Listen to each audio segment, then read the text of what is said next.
Good morning, good afternoon, good evening, everyone. Welcome back to GameSpot. We are about half an hour away from EA and DICE's reveal. Maybe not reveal. They kind of revealed it with an image earlier this week, was it? Yeah. With that, we can pull that up in a little bit. But we're gonna hear more about Battlefield 5, Battlefield V, whatever you want to call it today. They understand how Roman numerals work, unlike Black Ops 4. But we are gonna be playing Battlefield 1 for about half an hour. I'm Mike Mahardy here with Aaron Sampson. How's it going? And Rob Handlery. And we're gonna be playing 2016's Battlefield 1. Ooh, I almost fucked that up. Sorry, I almost messed it up. Battlefield 1 for about half hour before we move on over to the stream for Battlefield 5. Rob's playing here. He's been playing on PC. But Aaron, you did get the chance to hear a lot about Battlefield 5. You can't talk about it until the reveal, but we have a lot of pretty good insider info.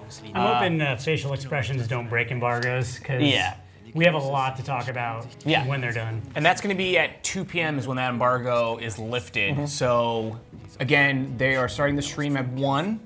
They'll go hopefully for an hour. Even if they go less than that, we'll dip out of there and talk about what they covered in that stream, and then stick around till 2 p.m. and we'll have everything we know so far about Battlefield 5. What am I gonna do? Just like rip tape off your mouth and be like, all right, cool.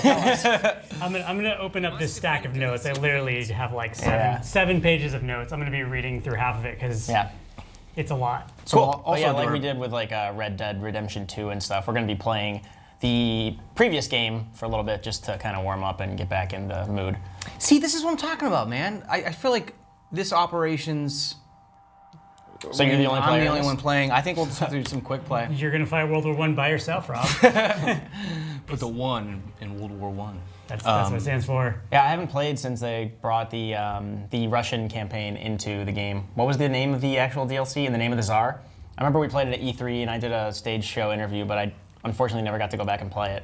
I only played like 15 hours of Battlefield 1 a couple of years ago. Yeah, it's interesting. I was reviewing Titanfall 2 and also playing it at the time for like a year. I think a lot of people have that experience with Battlefield 1, and it's something we're gonna have to see if they change in Battlefield 2. But Battlefield 1 just felt like this like finely honed version of Battlefield where they did a lot of things right and they went back to the basics, but there just wasn't a lot of depth. Like there wasn't a lot of weapons. A lot of the weapons, there were like 3 in the menu, but it was really 1 weapon. Yeah. That would, in previous Battlefield games, it would have just been attachments and like variants on that gun. Right. I don't know, like why do you think you fell off it so quick? Honestly, it's probably Titanfall 2. I absolutely love that game, and I think Titanfall came out a week after Battlefield. Was that the case?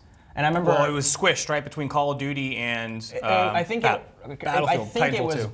Titanfall 2, and then Battlefield, and then Call of Duty. I might be getting that answer. I know Call of Duty was the last one in November, Infinite Warfare, but I just remember. Titanfall. I know, and I think Titanfall 2 is again one of my favorite games that year. Rob, was like your favorite, and I know you liked it a lot. Yeah, too, I mean that was my game of the year. But like I was psyched for Battlefield 1 before it came out. Like everything about it, I loved it. I remember I went down to Redwood Shores to see a lot of behind the scenes stuff, kind of like you did yesterday. I jumped on myself and someone in our UK office got to check out a lot of it behind closed doors, and so much of it seemed great after Hardline being the last mainline game. It's interesting. Hardline had a very distinct personality and style. I think there was a lot of people who didn't really appreciate modes where you just sort of drove in circles all day long. But there was a lot of stuff actually that Hardline did that people don't give it credit for. They like pushed forward the sound engine a lot. They had customization. They had melee weapons that were all different. Like Hardline actually did move Battlefield forward, but it was just kind of a weird.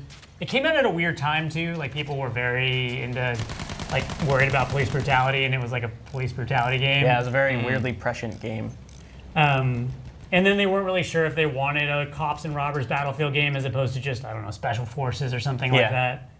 I don't know if Jean-Luc has that teaser image of Battlefield 5 queued up, but at some point, whenever you want, Jean-Luc, if you do have it, you can probably throw it up on the feed and we can look at it, because I do want to talk about that a little bit, what people are inferring from it, because I know there's been a lot of like speculation based on it. What was it? Like EA or DICE tweeted it and then said like coming Wednesday we'll have a 2 p.m. Pacific stream. I mean it's a guy in goggles and like some body armor kind of, right? It reminds me of the Italian campaign from Battlefield 1. It's a weird like historical style they've developed. So this guy sucks so much. So talk about rumors. up until this point what people think it might be. Like, and honestly, it could be a sequel to this. It almost looks like World War I-ish. I mean, it's either World War I again or it's World War II in my opinion. Those goggles they look old enough, right, for like either or. And I think people have been assuming for a while World War II because Call of Duty went back to World War II. Despite the fact that they're going back to the future with Black Ops 4, they went back to World War II with Call of Duty World War II. So yeah, it is. Yeah, there you go. It's a little clipped, but like he's wearing goggles. If they keep in that trend of that time period, they've done like 2 or 3 versions of World War II already. So they did 1942, which is funny. I went back and played that the other day on Origin. It looks like an iPhone game now. It is shocking how like rudimentary that game looks. You were playing on what, PC Origin? You said? Yeah, Oh, okay. PC Origin. Then they had 1943, which was their arcade version of Battlefield, which was actually a lot of fun. It was like just very light. And there's a lot of achievements and just a couple of guns in the game, like I don't know, like 8 guns or something like that. Yeah. And then Bad Company 2 had some throwbacks to World War II in their campaign, the beginning of Bad Company 2. So they've been there before, and if that's what they're doing now, it'll be interesting to see what they've learned Sure. from past games. So I know it's gonna be tough for you because again, you've seen stuff that we can't talk about yet, but. Trying to disregard all of that, obviously, and based on your time, I know you played a lot of Battlefield 1, and obviously you're probably our preeminent expert on the series in general at GameSpot. What do you, like, I'll ask you on a more minute scale, but on a broad scale, what are some big strokes you think Battlefield 5 needs to hit for you to be like, hell yeah, I'm super on board? I'll ask you, Rob, but you're busy. Rob's an ace pilot. Yeah, one of my biggest issues with Battlefield 1 was a lack of focus on objectives. And this has been something that I've had a problem with. I'm gonna say like ever since the Close Quarters DLC for like Battlefield 3. Yeah, the subway. Yeah, well, I mean Metro ended up being a beloved map, but there was a point where they were just. I feel like the DICE strayed away from objectives. They're like everybody just likes walking around and shooting each other. Like forget the tanks, just whatever. Everybody can have everything. Like classes don't mean as much, and Battlefield really went in the direction of. I don't know, like team deathmatch. It was just too much of a team deathmatch. And in old Battlefield in Conquest mode, you might have 10 kills in a game, or you might not run across somebody for a little while and then sit and defend a conquest point. So I want focus on objectives again. And I've said this since Battlefield 3, like there were maps in Battlefield 3 and even Battlefield 1 where there were conquest flags just in a ditch. Yeah. What am I doing in this ditch? Why am I dying? There's no actual strategic reason for that. Yeah. But I remember I felt like over time, starting with 3, like you said, or at least maybe with DLC for 3, they started losing sight of what Battlefield was. Or they knew what Battlefield was, but they were still trying to adapt to a market where Call of Duty was king, like these quick, like fast-paced death matches were what everybody wanted. But then Battlefield 1 showed good signs of promise, I think. I mean, there are still elements of that, but I think it was a good way to, like they called it Battlefield 1 because they were presumably going back to their roots. But what I personally want from Battlefield 5 is I want them to really embrace what Battlefield is, and I want to have those, especially now amidst this whole Battle Royale craze, I want them to really go back to what makes Battlefield unique in the shooter space. And like you said, you could maybe you could fire your weapon like 12 times in a match, but you'd still be like, maybe you'd be supplying your allies with ammo, maybe you'd be providing cover support, not killing anybody necessarily, but keeping people pinned down. Maybe you'd be like holding a strategic point that's gonna let people come up, but I felt like maybe even Battlefield 1 a little bit, I didn't feel like I was doing that. I felt like it was a shooter on a big map. And I know that's not totally fair, because I know it did do some really cool things, and I think it was a fantastic game. These craters, for one, having craters formed naturally by bombs on the map that weren't there at the start of the match was a really cool development in Battlefield 1. The terraforming over time was great, yeah. But also detrimental, right? Like I know, like the San Quentin map, right? You could level it like the entire city for the most part, and then the problem would be then that like flags don't have any cover. Right. You're just prone, and you're just having a difficult time trying not to be seen. And Battlefield 3 with Levolution had the same problem, actually. They never really fixed it, which was that half the time the maps were really exciting before they got levoluted. Yeah. Like the Shanghai Tower was fantastic, and there was a point where people were having servers that were just like, do not drop the tower. because what's left is boring. Yeah. It's a rubble pile. The tower's cool, rubble's boring. So, like, the challenge of DICE figuring out what to do with their maps at all stages is something that they've had to tackle since 3. And in Battlefield 1, it's also been an issue. Although the behemoths leaving their skeletons behind is That was really cool. that was pretty cool. It actually like had an impact, right, like on the whole map. There's people in the chat in the server talking about Battlefield 5 reveal. They just said, I never thought I'd be this excited for a multiplayer sequel 2 years after. But even watching this now, I'm like, man, I really wish and you could still play it. Like, I wonder how many people play it. Like, a decent number still play Battlefield 1. Yeah, I think so. But watching it now, I still regret, like, I mean, I do not regret the time I spent with Titanfall 2. And I even liked, I put time aside from Titanfall 2 to play the campaign in Infinite Warfare. I thought it was cool for what it was. I'm weirdly excited for Black Ops 4 just because it seems like they're going for so many weird things. And by weird, I mean they're just trying to branch out into every genre, subgenre in the shooter space with their Battle Royale mode. They've got zombies on lock, obviously being Treyarch. They don't have a campaign, but now they're doing like a Titanfall 1 kind of campaign, like multiplayer only, based around those specialist character classes. They're also going I for wasn't more aware hero of that. shooter. So it's incorporated into the multiplayer? It's honestly, it kind of reminded me of Battlefield 1, not in the sense that they're like short stories of each specialist, of each hero. Battlefield 1 did something similar where the campaign was a series of individual stories. But that was single player, Yeah. not multiplayer. And I actually really like those. I loved talking about those back in when they first came out. Aside from the Italian one where you're just this walking knight with a machine gun, I really liked it. Man, it's actually been a fantastic week. We were at Call of Duty a week ago. Yeah. And now we're seeing a Battlefield reveal. Sure. I've been playing Dark Souls Remastered. We got, what else is, I mean, we have E3 coming up soon, but yeah, it's not really slowing down too much. Overwatch Anniversary. Rob here is like a really good pilot, just changing subject really quick. And one of the weird things is that as much as Battlefront got crapped on for their microtransactions, their air game was so good. And I wonder if... Battlefront 2, to be Sorry, Battlefront 2, yeah. right. And yeah, compared to Battlefield 1, the air game, like the controls, right? The Criterion remastered, I guess you could say Battlefield 1 2016. 16, yeah. It was tight. It was probably the best part I thought about Battlefront 2, was like the flying and the Starfighter Assault. So here's hoping that that will be incorporated into Battlefield 5. And I, for one, God, I want some runways. I want some like hub bases where like you could like really, bottleneck a team and like eliminate their air game. Yeah. Like that's fun. Like there shouldn't be. I feel like at some point after Battlefield 3, people spawn camping and like I think people will call it base raping or whatever it is, where you're like not letting people get into planes and getting off the runway. That's cool though. That's like kind of like life. People got afraid of that, I feel like. The dream of Battlefield games, or at least what they used to be to me, was like you started a match, you were in it for the long game. You weren't just like focused on spawning, killing, maybe dying and spawning, killing, reloading, killing.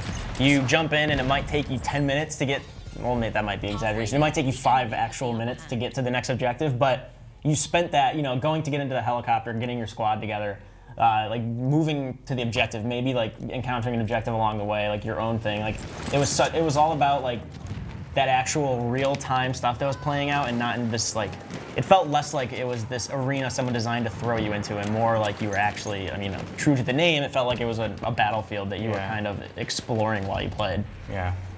That's been one of the issues. You mentioned being flying in helicopters. Being a helicopter pilot in older Battlefield games was kind of a pleasure. Like just being a helicopter pilot, like not even necessarily doing anything else. Yeah. And I would spend days just doing that. The period pieces that we're getting now, World War I and perhaps World War II, they're before helicopters, and it kind of hurts my soul a little bit just because I miss helicopters. Yeah, I miss helicopters too. I love being just like a Huey transport, or like no, it wasn't a Huey in Battlefield 3, but I love just having a couple gunners just like dropping from an aircraft carrier to like a flag, just dropping off like 6 people. God, it was exhilarating. Like, oh shit. Yeah, and right now, obviously, like Battlefield 1, you're stuck to the biplanes or the behemoth, the Zeppelin. Yeah. But that's obviously different. And bombers. Oh, hey, what's up? Sure. I'm going to go on a limb and say I would actually love it if they did the Korean War. I think the Korean War is one of those where it's like a forgotten war, so people could actually learn some really cool stuff. It was like a mainland war between the United States and China. It's super topical at the moment, and it also took place at sort of a technology intersection where they had like early helicopters. Between World War II and the Cold War era. Yeah, Sure. like old World War II rifles, but like new technology like MiGs and I wonder, like, helicopters. obviously, I don't think the word nuclear was being spoken so much at the time they started making whatever Battlefield 5 is going to be, but like with today, with all this stuff going on in Korea, I wonder how. Like, I mean, like, obviously there was good news from Korea recently, but now it seems like, you know, like everything is going as it always had. But it'd be, I wonder, like, how long they want to wait until Korean War is like can be a game. I mean, but it's not as But you got Vietnam games. make it relevant. You got Vietnam games. That's what I'm more, saying, More like, recent, yeah. Vietnam would be more likely, I think, than Korea. But like that throws off my logic about time because obviously Vietnam's more recent. But I don't know, like Korean War. Just have there been any like hardcore PC sims that have had Korean War? I'm honestly not I don't familiar. even think that. Yeah. It feels like it's just one of those wars that's like completely forgotten and could be dug in. I mean, like, I love video games, and I think video games can be more than just entertainment sometimes. And like they can both entertain you and just do amazing things.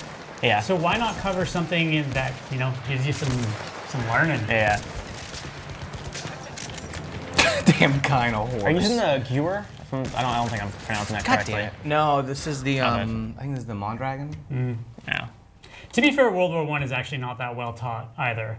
I know. I remember like when this was first announced, every time Daniel Dwyer was asking questions about World War I was like, oh, I took a whole semester on just that class, and I learned a metric crap ton because I did not know much about it before that. And it's crazy how much World War II is just pretty much almost inevitable because of World War I's results, and World War I was just inevitable because of so many reasons. And from a gaming perspective, World War I is also one of those crossroads of technology. Like, half the militaries were just walking around with horses and carts, and like other militaries were inventing modern warfare and building cannons that could fire. I can't remember, like 60 miles or something insane. The first tanks used on the battlefield, I believe, were British, right? Yeah. At the Marne. It might not be the Marne, but yeah, it was.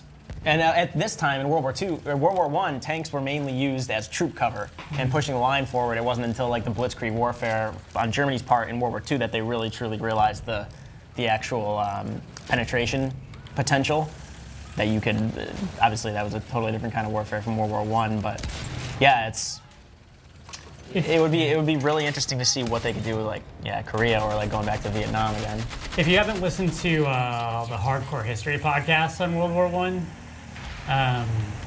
I listened to those on my commute, and it's incredible. Like, there were so many good little tidbits in there. Like, a lot of people in the war died after they got out of the trenches and started moving. Yeah. So like, artillery killed most of the people in World War I, and they dug trenches, and that kept them relatively safe. And it wasn't until later in the war, when they had to leave those trenches and mobile warfare happened, that like people didn't want to leave the trenches. I mean, the trenches sucked, but they didn't want to leave them because they also kept you alive. Yeah, into no man's land. Yeah.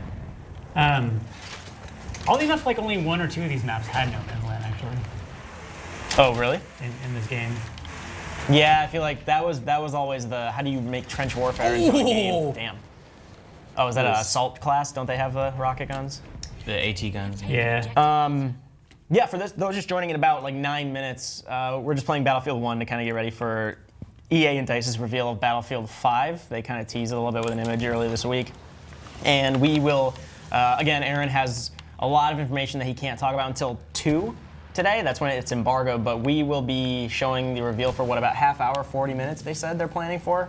Then we can talk about what we saw during the reveal trailer and whatever else EA and DICE show. And then at 2 p.m. Pacific, in about an hour and 10 minutes, I'm gonna tell Aaron just to start telling us what he saw behind the scenes. So we have a lot of Battlefield 5 to talk about today. But first and foremost, in about 8 minutes, we're gonna be doing we're gonna be watching the EA stream. So I'm pretty excited about that. We don't know a ton about the game outside the fact that it's called Battlefield 5, and it's either World War I, World War II based on that image. I know rumors came up about World War II after Call of Duty went back there. before Black Ops 4 went back to the future again. But yeah, Rob's flying around a little bit on the German side. Poker face. Yeah. See ya. Parachute! I'm sorry. You forget the button or just press the wrong one? Yeah, I did. And for those of you who can't see it, Rob is switching here between gamepad and Okay, just take it. mouse and keyboard. God, you know what? Are the pilot controls still that bad on mouse and keyboard? Yeah, I can never do it. I'm not doing this all day. You know? It's just. You just gotta crank the sensitivity, and even then you can't hit anything. What did happen to? We all had joysticks growing up. Oh, man. What happened to Air games? I played so much Star Wars Starfighter with the joystick. Yeah. I played X-Wing. Battlefield 1942, man. That was my jam. I had some real fun flying and combat, just in general. Like, I don't know. I miss taking off on a runway. Like, the mod support for 1942 was so freaking good. Like, there's one mod, Forgotten Hope. Oh man, where it was like ultra realistic. Where you had, I did that. Where you had to like, you didn't have like infinite amount of bombs. You had to like drop a couple bombs and then go back to the runway and like basically land. Yeah. And rearm. That is really cool. I miss those like realistic approaches. Battlefield like lost that sense of patience that you needed in Battlefield games, and I love that because, like I said, you get in for the long game, but then they just started adopting so many things that Call of Duty had popularized, and Call of Duty is popular for a reason, but I want them to go back to that like non-ADHD gameplay that I would really like to see. I mean, I'm going to take that conversation back to conquest points losing their meaning. What Rob was saying with you running out of ammo is something they should have done with tanks too in Battlefield 1, and the conquest points should have been where the ammo was. It's like, I want to drive to D, and that's the tank spawn. I mean, Wake Island did that in Battlefield 3, and Wake Island was from 42, I believe, where the runway was in the middle of the map, and there was a reason to take that objective. That was the runway, and it had the airplanes, and That there was sounds like historically accurate too. Yeah. But again, it serves the purpose of one. It doesn't make the tanks overpowered. You have to at some point you have to go back and restock, and you have to plan around that B, and it gives you a reason to take that objective, and it does. It gives the map more character, I guess. Like it's not just this map where you could run into someone on the very edge and it wouldn't matter, as opposed to an objective. But you're not just taking an objective for the points. You're taking it, like you said, to help the rest of the effort across multiple things, across armor, across people. Maybe going back to get healed. Maybe people going back to get more ammo. Going back to get shot in the face.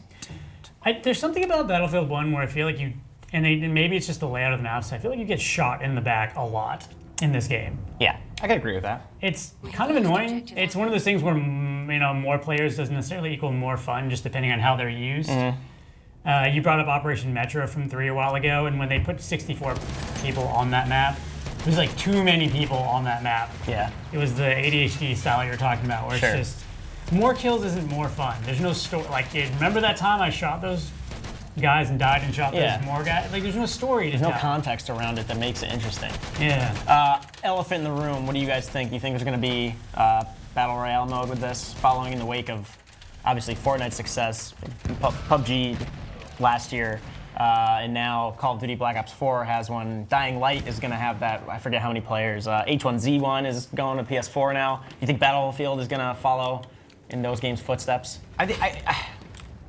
Well, hold on. Let me say this much. Do you want them to? Do I want them to? Yeah. I think it's doable more so than Call of Duty. You know what I mean? Like look at Battlefield in comparison to Call of Duty. It's got that scale. It's got vehicles. It would be a smoother transition, I think. I think so. Yeah. I think I could. I mean, if someone were to ask me which one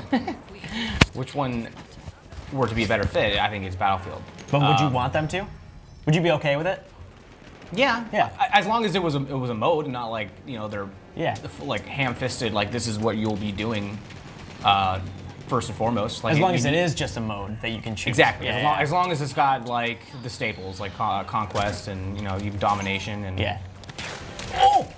Battlefield 3. Oh, really?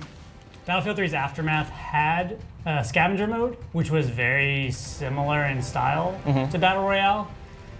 I know there are millions of people playing Battle Royale right now, and there's a question as to how many of those games can exist at any one time. I'm kind of over the hiking for 20 minutes and having one gunfight. So if they did go there, I would want something maybe, I don't know, with squads or like something a little bit different that gives me a chance to not just. I mean, granted, yeah, Battle Royale already has squads. They don't have revives.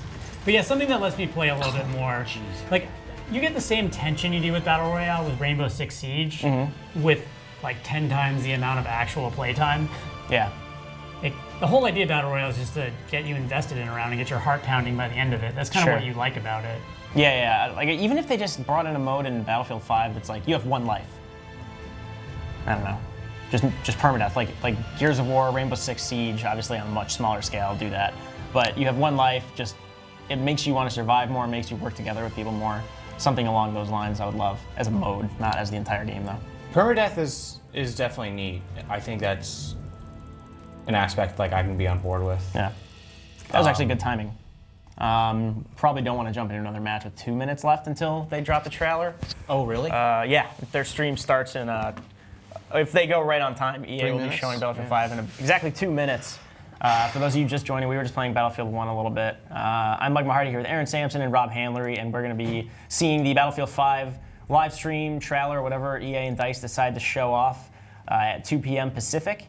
1 p.m. Pacific. And then right after that, we're going to break down what we saw, talk about what we are expecting for Battlefield 5 based on that. And then again, Aaron jumped on a call with EA and DICE yesterday and knows a ton about the game that he can't talk about until 2 p.m. Pacific. So stick around until then so you can hear some more behind the scenes stuff. But all right, Rob, now that you're not playing, what are some, what's maybe one huge thing that you want to see them change with Battlefield 5 that you didn't really, an itch that didn't get scratched with Battlefield 1? A change that I would want from Battlefield 1. Yeah, what do you want Battlefield 5 to introduce that would make it like, hell yeah, I'm back on board with this? I'm sure you're already excited for the game as it is, but what's one thing that would just be like, make you pre-order the game? It seriously is, again, I think it's like runways and to couple that with like main bases, like the idea of pushing a force all the way back to that choke point. Like, yeah, it's not fun to be losing, but that's just the nature of like Battlefield since 1942. Like seriously, like Conquest 1942 status, even with like Battlefield 2, with like generals even, you know what I mean? Like that teamwork, that camaraderie. Yeah. Is just what I would want. I miss those days. I still think Battlefield 1 suffers from the problem of just like being a rogue lone wolf. Yeah. And not. Even just watching you now, I feel like it lost the sense of the big picture that made Battlefield games so good. Like, I want to worry about the big picture, about the war effort, the battle, like my whole team, rather than the next kill I'm going to get, whether I'm going to die in this firefight. Well, I want to worry about whether I'm going to die in this firefight. All right, sounds like we're going to swap over. All right, sweet. Well, we're going to go over to the Battlefield 5.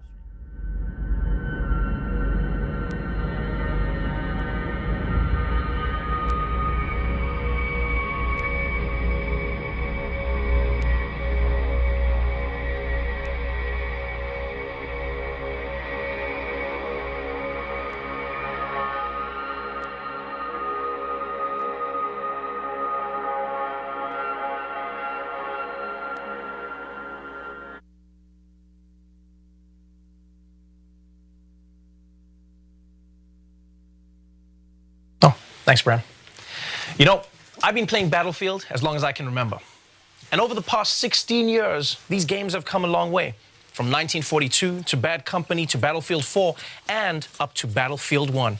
And today, I'm taking on the most important mission objective I've ever been a part of, telling all of you about Battlefield 5. I'm geared up, ready to go. My squad's out there, so let's deploy because we are live in London. Let's get the show started.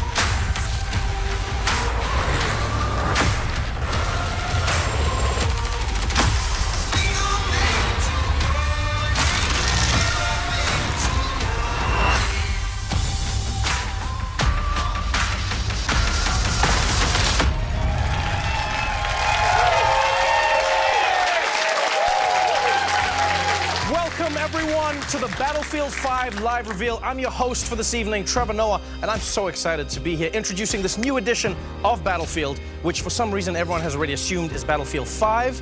And not Battlefield V. Could be V, why not V? Battlefield V could be just as good.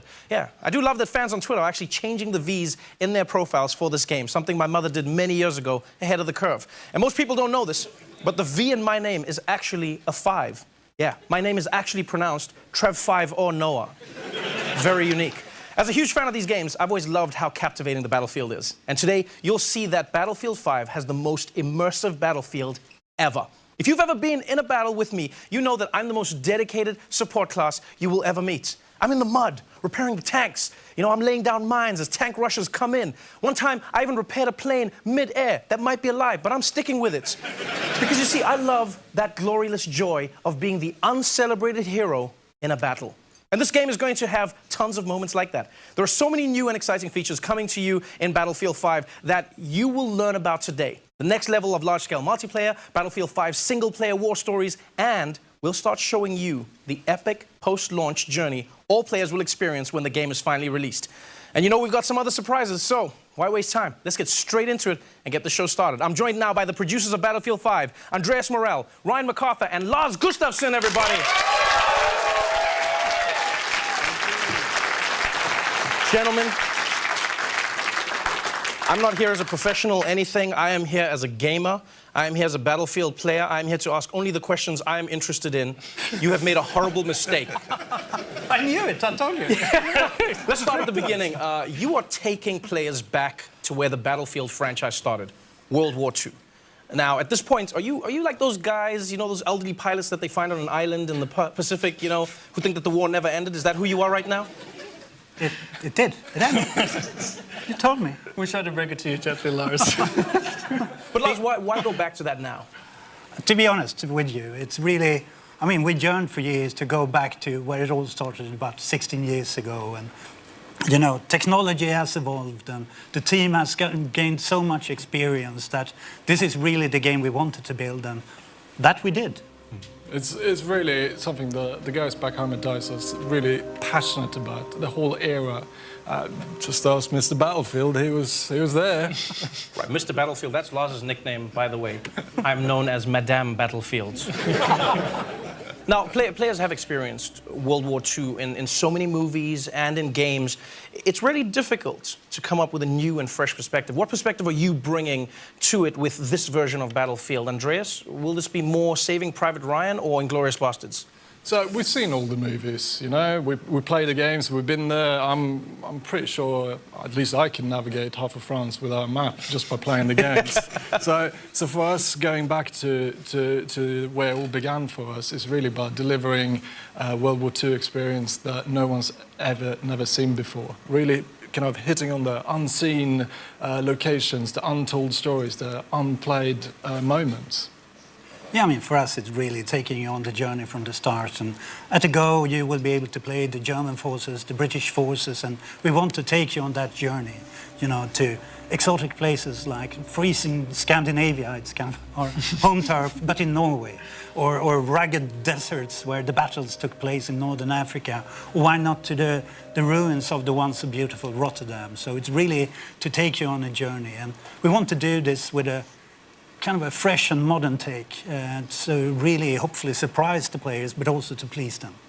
You've given me a sneak peek, and so many words come to my mind. I mean, intense, immense, powerful. Ryan, do you have a specific way that you want players to see this Battlefield? Well, I think the best way we can describe it is immersive. I mean, this needs to feel like the most immersive Battlefield that players have ever played. I mean, we want them to exploit the Battlefield in ways they've never been able to before. I mean, when you look at the chaotic multiplayer that the franchise is known for, and sort of fan classics like Conquest, and some of the new modes that the guys are working on, like Airborne, you know, we're going back with War Stories, sort of that anthology storytelling that we had, we built in BF1, and telling new stories about men and women that change history. I mean, we get to tell everyone today that co-op is back in Battlefield 5, and that's a huge thing for us. And this is just the beginning. I mean, launch is just the beginning for this game, and we really want to take players on a journey through World War II. It always feels like it's a journey. That's what it always feels like with Battlefield. Like, one thing I loved about the game was how the maps in the world was constantly changing. You know, it felt like my bedroom at home. I never knew what to expect. And I think when looking at this game, Andreas, what's your vision to take this to the next level? So we're really building on what we started with previous games. It's really about giving players the most immersive world that they could enter. You should really be grounded in it. Expanding on the movement set that we've done so well, really pushing all these new features that we're going to be talking about. Right, it sounds great. I'm genuinely excited. I have a few highlights that I'm looking forward to. Let's dive into it and talk about some of the gameplay. Here to do that is Daniel Berlin. In Battlefield 5, we're expanding the toolbox for the player, giving you access to new abilities to create your own and brand new Battlefield moments. Now there's a deeper connection between the player and the world around you. You will be physically pushed by the shockwaves from explosions. You can experience completely new ways to traverse and tactically maneuver across the battlefield with our overhauled movement system. Our renowned destruction will rip up the terrain, leave chunks of masonry hanging from destroyed buildings, or have high-caliber rounds ripped straight through walls to take out enemies hiding inside. We're also bringing back classic modes, such as Majority Rule Conquest, but we also have new modes and experiences for our unique take on World War II. We're bringing back operations with a bang, and we're calling it Grand Operations. Here, you'll experience multiple game modes as you fight over multiple maps, all wrapped within our narrative journey through historically inspired battles from World War II. With the return of our anthology format for single-player war stories, with new characters to meet and untold stories to discover. Back to you, Trevor. Now, Daniel just talked about a new multiplayer experience called Grand Operations. And I'm really excited because it sounds to me like you can pilot a giant grand piano like a tank. I'm pretty certain that's what it is, right, Andreas? I'm not sure about the piano, but it's definitely massive. It's really about reliving all these power fantasies from World War II, like Airborne being power dropped in. And it's operations from Battlefield 1, but bigger. It's really great. Yeah, I mean, what we want players to feel like is sort of a dynamic player-impacted experience taking place over 4 fictional days. I mean, day 1 starts with you jumping out of an airplane and with the objective to destroy the enemy artillery, with that enemy sort of entrenching themselves to defend and protect. And depending on how the outcome of day 1 goes for you, as the two main forces start to battle over day 2 in a game of breakthrough, with the number of lives you have left remaining, depending on what you did the day before. And then as you continue to push on into new locations, we're going to see things like Conquest Assault, where players continue to fight for that terrain. And assuming, when we see these players end up in a giant stalemate, then they're going to enter day 4, which is Final Stand. And I mean, this is sort of tired, muddy, no resources left. You've got just you, your squad, and one clip. And you all fight to the last man standing with the weight of the world on your shoulders. So this is a game mode that you may never see if your games are not in a stalemate. You may never get to that 4th map and 4th story then. Exactly. That's an exciting way to play the game. I want to know when we can see more of that. 2 weeks. EA Play, Los Angeles. Yeah. You get hands-on multiplayer for the first time if you're there. So even the reveal of Grand Operations spans across multiple events. Wow. Nice one, guys. I have to say, I heard you guys say that co-op is back, and that's one of my favorite aspects of Battlefield 1. Lars, can you tell me more about that mode? I definitely can. I mean, I'm happy to say that for the first time since Battlefield 3, co-op is back, and we're calling it Combined Arms. And here it's yet another way to experience that Battlefield sandbox, next to our war stories and the multiplayer. And what we want to do here is to allow you and up to 3 players to go online and step into those shoes of the Pathfinders, those paratroopers that go in behind enemy lines. And here you really only have the soldier next to you, maybe not Brian, but the soldier next to you to rely upon as you move forward, since, getting detected might mean death. And you will soon be struck by resource scarcity. You need to find the tools and find your way to the objective. So stakes are high, and you need to kind of assess, can I push through or do we need to extract early? It's kind of win or lose. It's up to you. I've been a huge fan of war stories, the single-player campaign in Battlefield 1. What I truly enjoyed about it was I felt like I was learning about the stories behind the war and playing through the stories of the war, and it didn't always end well. And what I loved is because of that history element, like for instance, I told my little brother I said, hey, if Mom ever catches you playing, just say this is a history class that you're doing on the console. And then what I'll do is I'll tell my mom he was going to do that so she would know that I was always her favorite. And what was great was seeing the story. Lars, like, how is single player going to change in Battlefield 5? Don't tell this to my kids. Well, are they changing? I mean, to me, I'm happy that you like the war stories. And for us, the war stories are really our opportunity to put the war into perspective. It's really about those human and untold stories of the war. And we try to portray those kind of real and relatable people facing epic warfare. And it's Battlefield after all, so we'll be talking a lot here today about the gameplay improvements. So player agency is key, so you can create your own Battlefield moments. And at the bottom line, it's about allowing you to witness the Second World War, but through the eyes of the men and women that changed the world. Yeah, I mean, as you can see here, I mean, this is one of the war stories that we're going to be talking about first. I mean, this is our Nordlys story. This is the story of a young woman who is part of the Norwegian resistance fighters fighting the German occupation during World War II. I mean, this is an exploration of emotion and feelings. It's a family story. Right? You know, and this not only sort of really grounds the players in the reality, but sort of sets the context of the World War II that we're trying to create at DICE. It's not often that you find stories that connect with the emotion of the characters in the story. Instead of just focusing on the explosions and the gunfire, you see that look in her eyes. You want to know what she's thinking, what she's experiencing in that story. Why was it so important for you to focus on the people behind the stories from war? Well, I think it's important to tell, you know, sort of believable and sort of honest stories and really sort of set the context and sort of maintain that connection to the world that we're trying to create. I think it's important for people to understand where we're coming from and what our particular take is on World War II. So what we're going to do right now is we're going to go back to Daniel now to cover what you'll take to the battlefield with you. In Battlefield 5, we're aiming to mirror the immense arsenal of the Second World War. This was a period that saw an explosion in terms of innovation when it comes to weapons and vehicles. You will get to fly iconic airplanes, engage in incredible tank battles, and also unleash secret weapons from World War II. Weapons that are powerful enough to turn the tide of any battle. And with the new fortification system, you can be more strategic than ever in how you choose to defend or advance through the terrain. Back to you guys. You know, in playing Battlefield, I know everyone in the audience will agree with me, people at home as well. I've always been impressed by the level of realism in the game. I remember once I was playing with a friend who served in Special Forces, and we were talking about our favorite guns, and I was talking about the recoil and what I liked about the sights versus other guns. And he turned to me at one point and he said, "Oh, where did you serve?" And I felt embarrassed because I was like, "Oh, Battlefield 3, that's where I was." And instead of him being angry, he was like, "I didn't know that there was a game that was that immersive, something that really was as true to real without being a war simulation as possible."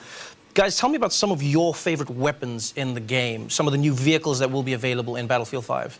I think at first, just by going back to this era, the pool of hardware that we can choose from is immense. There's so much there.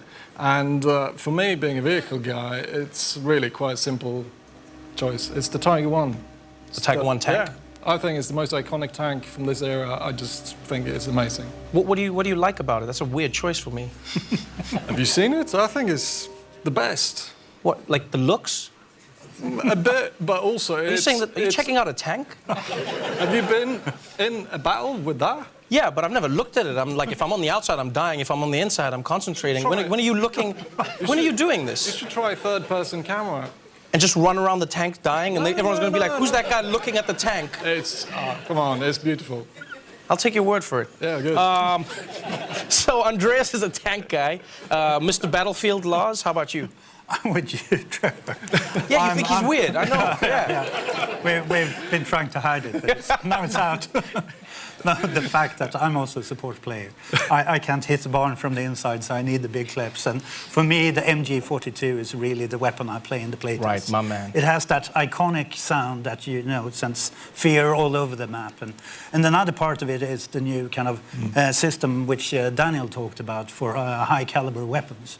So previously, I could make the same impact as a pistol, basically.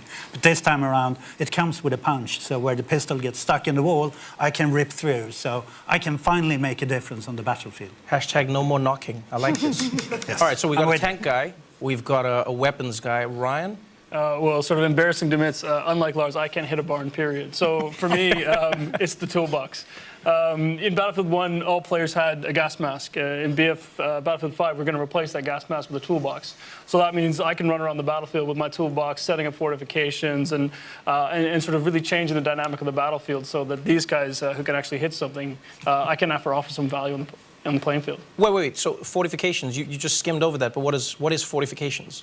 Well, I mean, this as a support player, I mean, I think this is something you really love. It's something I think is a great addition to the game. It really allows you to sort of, for players who want to focus on the objective. I mean, this is something you can sort of pull out your toolbox. You can build reinforcements. You can reinforce buildings that Andreas has destroyed with his tank. You can build foxholes and set up machine guns so people like Lars can sit there and camp out at choke points. I mean, this is going to change the strategic way people play, both as attackers and defenders. Was that in response to the gaming community? Because I know as a Battlefield gamer, I always wanted what I didn't have. So first I was going, hey guys, I need destruction. I need places to fall apart. And then at some point I was like, too much destruction. Like there's nothing left. Was this a response? Yeah, I mean, we've had a lot of esteemed players in here in the studio today and in the community overall who at some point, especially when we're testing, we came to a point where the level was leveled. The world was leveled and you couldn't advance. So basically this is to counter that and give you an additional kind of toolbox to rebuild, and then you and I can come in as heroes again and they fortify, we come there and we add an extra heavy machine gun or an AA gun, so it's kind of teamwork once again, and we are the celebrated heroes. We are the celebrated heroes we deserve to be. I like that, Lars, thank you. Now, now that we've learned about the tools, let's hear about the company. Here to tell us more, please welcome Natalie Eek. Trevor, and yes, the company is something that is completely new to Battlefield 5. It's your personal collection of customized soldiers, weapons, and vehicles that you can tailor and grow as you play. The company is the heart and soul of your personal experience, and the choices you make here for your company actually matters. Not only will your choices affect the way you look, but also how your weapons and vehicles play. As you squad up with your friends, make sure to pick a soldier that complements the rest of your squad to take on the battle ahead. And during the game, adapt to the changing circumstances by calling your company and bring in the right soldier, weapon, or vehicle to suit your situation. Back to you, Trevor. Andreas, that really sounds awesome. Tell me more about the company and how it works, because I know from my years in Battlefield that the group that really plays together stays together. No, the company is something that we're super excited about. So for the first time, you can now create your own personal experience with the soldiers you take onto the battlefield. It's really up to you to decide how you want them to play and also how they look. So as you keep playing and you get better, your soldiers will get better with you. So give me an example of how this would impact me as a support class. So if you take your support class player you want, and you start playing with that soldier, and you start progressing him, you're going to unlock a set of new abilities, new perks, and sort of these new exotic ways to play the game as a support class, and then unlock new weapons for yourself to play with. You take that machine gun that Lars loves so much, and you level that machine gun up. You make the choices that matter, and then you decide, well, I think this needs its own custom paint job. So you sort of make that machine gun, really make it your own, and then you go in and you grab that sort of iconic support outfit that you really want to wear going into battle. You jump in with some friends and off you go. It's funny you brought up customization, because I've always believed in Battlefield the team is important, but looking badass is the most important thing. I think anyone who's been in war can agree with this. Please tell me that I can customize my look to be properly badass in the battlefield. Well, yeah, of course. I mean, if it's worth doing looking good. Right. So I think, part of the tactical gameplay that comes with Battlefield, I mean, what we want to do is give you the ability to create your own personal identity.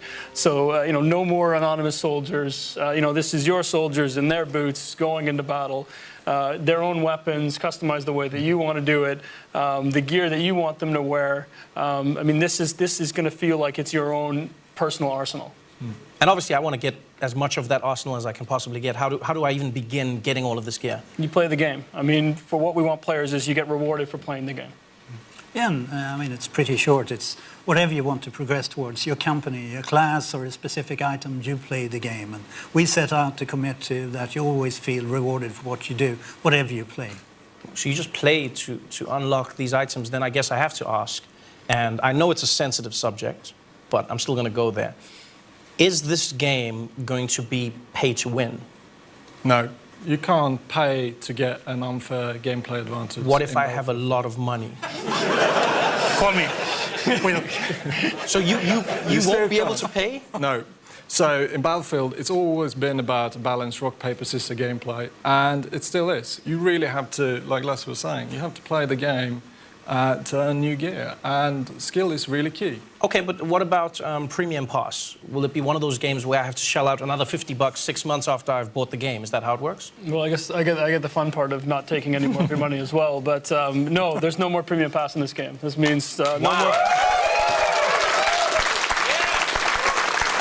Wow. Thank you. It's the least I can do. Thank you. Yes. I mean, this means no more paying for maps, no more paying for modes. This is something the community has asked for. This is something the team really believes in. So what we want is a game where people stay together, they play the games together, and they get to go on this journey through World War II together. That's beautiful. That means I finally lose my nickname, No Maps Noah. This is so dope. All right, well, it's time to learn about what happens after the game launches. So, to tell us all about live service, please welcome back Natalie and Daniel. So the launch is really just the beginning. Tides of War is an epic journey that you and your company will take through World War II. It will bring you an evolving, diverse game that will grow over time as we immerse you and your company in different theaters of war. Playing Battlefield 5 is an experience unlike any other. It will differ from all previous Battlefield games. And the most important thing, it's open to all players. Yes, and there will always be new battles, new fronts, and rewards on the horizon. And by removing Premium Pass, we are keeping the community together. So this time, there will be no expansion packs, and all players will be able to take part in the same journey through Battlefield 5. And with Tides of War, our players will experience themed chapters of World War II, each spanning over several months. And these will focus on key moments that impacted the outcome of the conflict. Trevor? This sounds to me like a wild, full ride through World War II, but Lars, like, how big of a journey will this be? How long is the string? No, I mean, to put it into perspective, this was a world war. And, I mean, to me, it's going to be a huge journey.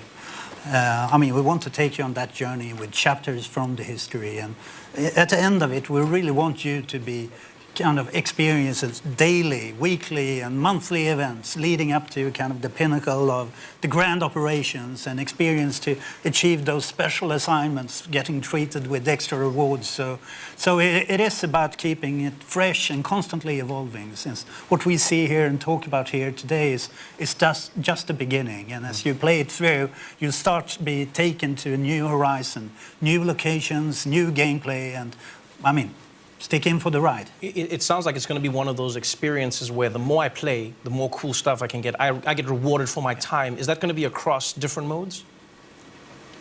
It's really simple. You just have to play the game to earn new cool gear. And it doesn't matter if it's multiplayer or combined arms. Like you see here, you will be able to earn new vehicles, new weapons. It's going to be dog tags and soldier skins, weapon skin. It's all there to really customize your crew to really be standing out on the battlefield the way you want it to be. Right, it sounds amazing, and I only have one question, and that is, when does this all start? Well, the game launches in October. So starting November, running through early 2019, we're going to start with our first chapter, which is going to focus on the fall of Europe. So we're going to explore sort of the German mechanized war machine as it pushes its way into Europe. This is going to be live gameplay-focused events. We're going to have thematic rewards tied to this. You know, and we can't wait to talk to the community more about this as we lead up to launch. Yep. Well, I'm not going to lie. You guys have definitely raised my analog stick, and I think we've waited long enough. This is the most immersive Battlefield yet in a World War II you have never seen before, where launch is just the beginning of the journey. I'm done talking. I think it's time we see this thing. Are you all ready? Well, here it is, ladies and gentlemen, for the first time ever, the reveal trailer for Battlefield 5.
Grenade! Grenade!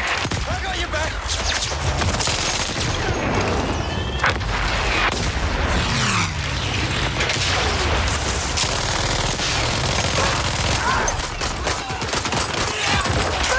That's the rocket!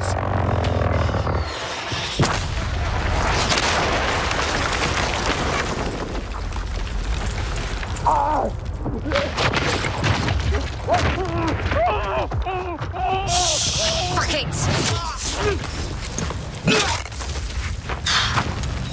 Hello, old friend.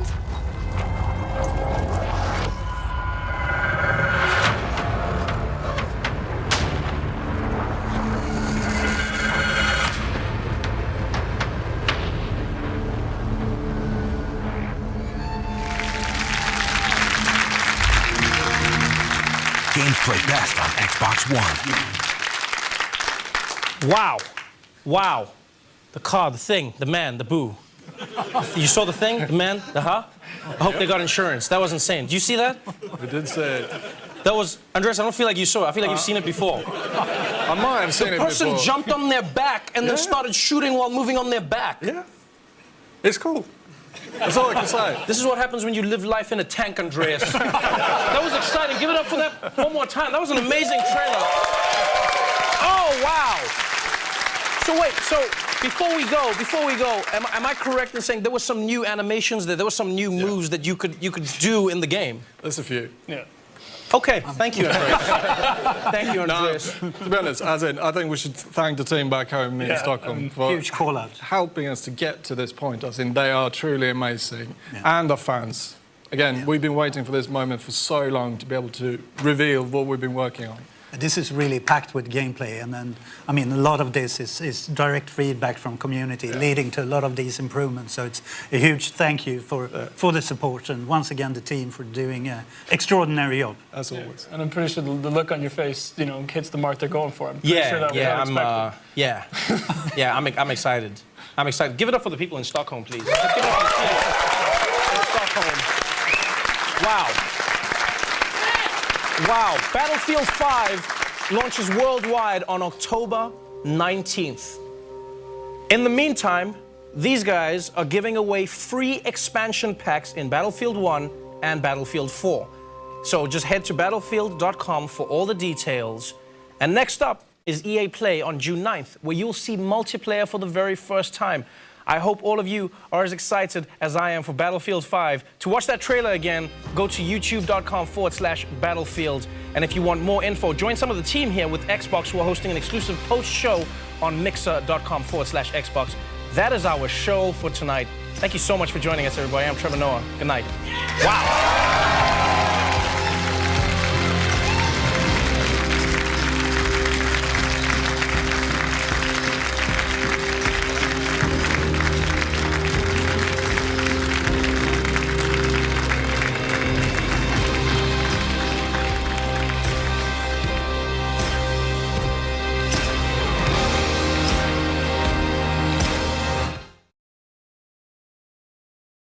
So we just saw the Battlefield 5 reveal from EA and DICE.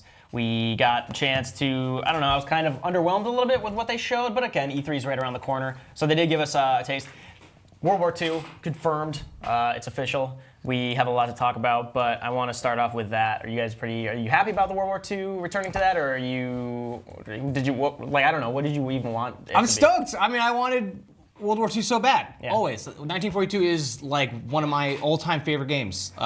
It was when my parents told me I had a problem, was that game. Like, it was like, get off the computer. It's like, I was in a clan, like I love the air game, so I'm super excited for that. I think it's natural to go from World War I to World War II. I mean, what would you want? Yeah. Like, and honestly, like even 2 years ago, right, when Battlefield 1 came out, that's what I wanted was World War II. Right.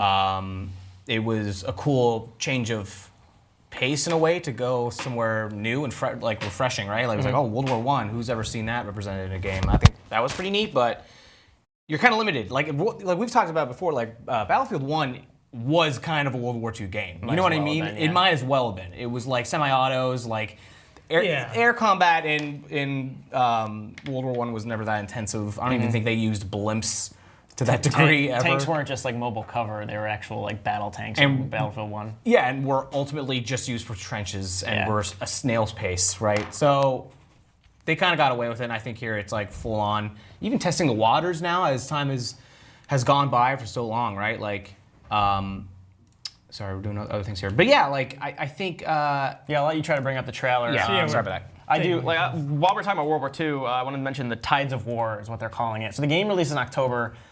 We don't know the official date yet, they didn't announce it then. But in November, starting in November, they're going to be their post-release support is there's no premium pass at all. They also said there's no pay to win. So there still could be cosmetic items and stuff, which I'm assuming there will be because which is like fine. Yeah, and I'm assuming there has to be like cosmetic items that you can probably pay for because you're building out your company, and we can get to that. But Tides of War seems super interesting. So this is like seasons or operations in Rainbow Six Siege, or like any number of games that do post-release like seasons like this. Diablo starter obviously did a lot of it, but you're going to be going through the war itself. So starting in November, it will be the Blitzkrieg through in the initial fall of Europe. Aaron, I know, again, it's tough for you because you know a lot more about this. If you're watching now, we have a lot more information coming out, too, that we saw behind closed doors yesterday. But right now, based on what they said, what do you think of this kind of the way that they're releasing post-content? Yeah, Tides of War sounds really interesting. So getting rid of the premium pass is actually really big. Now, they got to be careful because they did that with Battlefront, and that blew up in their face because of the types of microtransactions that they put in afterwards. Mm-hmm. So as long as they've learned their lessons from that game, and you could hear him saying in the stream, yeah, there's no pay to win, which is I think his way of saying everything is going to be cosmetic. Yeah. But what did premium ever do? Like, it cost players who are dedicated to the game a ton of money. Like, you had to buy it for every single console. Divided up the player base. Embargo is lifted. You can. Okay, the embargo has been lifted, so let's get right to it. So if you're watching, we have a crap ton of shit that they didn't show during that at all. Okay. So Aaron, yesterday you were behind the scenes with EA and DICE. What are some quick bullet points? Not quick. We have some time. Well, release date for one. So this is all new. Release date October. Okay, so open beta later this year. October 11th is the Play First trial for EA Access. Is that just Xbox? They just said Origin. They did not say Xbox, so we're assuming that it's only just Origin. Okay. If you look at anything like Battlefield 1, it sounds like the exact same rollout. Yeah. Like we're gonna see the first map, probably a map like San Quentin Scar for Battlefield 1. Okay. And at E3, excuse me, and then soon after that, maybe in July is when I think it was for BF1, will be the open beta that people could probably dive into. Okay. So I'm assuming October 11th. And then what is what's the release date? They just said on the stream actually November is going to be the first DLC. So there's going to be a DLC within 1 month of launch. Or sorry, within 1 month of their EA early access. Launch for the deluxe edition is October 16th. So I do wonder if they won't sneak in some of the premium costs into that edition, but it's only a couple days ahead of the standard edition, which is October 19th. So that's the official release date, technically. Yes. October 19th of this year, Battlefield 5 releases. So yeah, open beta, then October 11th, Play First trial, October 16th, Deluxe Edition, October 19th, Standard Edition. Cool. November, first DLC. So let's probably bring it back to kind of the Tides of War we were talking about earlier. Aaron, you want to speak on that? Like, what we can look forward to as far as like, is it a year, or is it a season of content? They said the first season is November until early 2019, so like 3 months season, it sounds like, or something? Yeah, I mean, what they're planning on doing is going through World War II by campaign, essentially. So like adding at a time. The setting is actually more interesting thing to talk about. We saw concept art they showed. Was they talked a lot about Norway. We saw some concept art with skis and snow. Yeah. About. We saw French countryside, the destruction of Rotterdam, and the North African desert. So those were all, things that they showed. I'm assuming we'll go to Italy at some point too then, if they're going to be showing all these, everything. So what I find more interesting about their Tides of War is that what they talked a lot about yesterday was you basically taking single player, co-op, and the various seasons that they have.